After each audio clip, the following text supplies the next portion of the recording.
Comrades, my investigations anoramba achiitwa.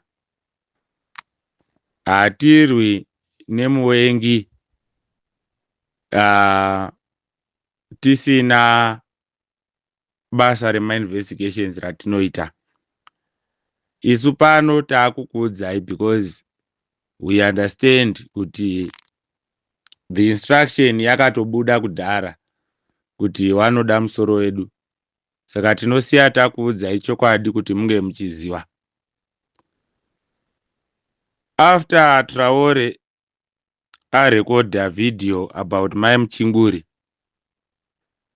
vanhu vatatu ava, one wekuzvigananda system, neanonzi Jani, neanonzi Mukodza, neanonzi Muchinguri, wakaita meeting musi wa 15 October ku Manicaland.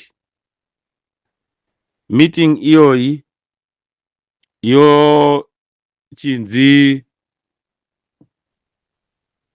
Traore is exposing us, and tikamuregerera we are finished, which means kuti zvigananda zveshuwa zvazvitaurwa naComrade Traore ndezvechokwadi. So they engaged muyouth wekumanicaland ari closer kuna Traore anozikanwa nezita rekuti Shoti. Tiri kuita on record, hati delete, kuitira kuti kana Mwari watendera iwo Comrade Traore kana wabuda monanganisa information yatiri kukupai neinformation yaachakupai. Muyouth uyu anonzi Shoti anonzi akabhadharwa mari inoita $10,000 kuti abatsire to locate Comrade Traore. Shoti anozikanwa ari a good friend kuna Comrade Traore.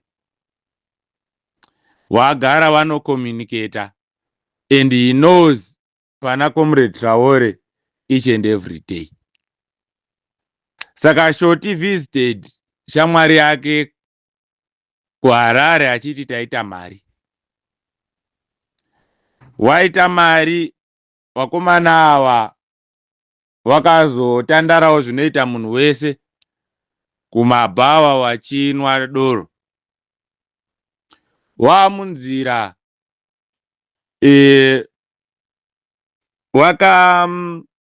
noti vari munzira vakazonwa kusvika late to such an extent yekuti uyu Shoti akanorara kumba kwa Comrade Traore.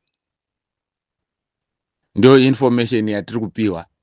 Tiri kuisa on record so that mozo verify, so that you know kuti information iri correct munoiwana kupi. Warara kumba, that's on the 19th of October.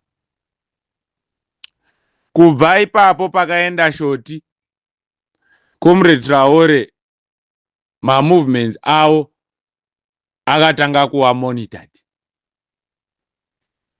Nema whereabouts awo anga akuzikanwa kusvikira wabatwa musi wa 24. Ndo file ra Comrade Traore iri.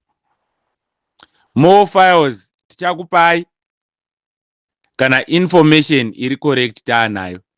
Isa haticharegedzi kutaura ka, because it's just a matter of time, anything can happen. Saka tinosiya tataura pano kuitira kuti masi inzwisise.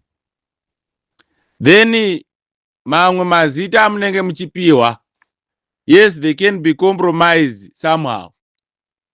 Asi kana tisina kukupai, mukaona mazita iwayo tisina kukupai, hakusi kuti tinomachenesa, asi tinenge tisina tangible information about those names.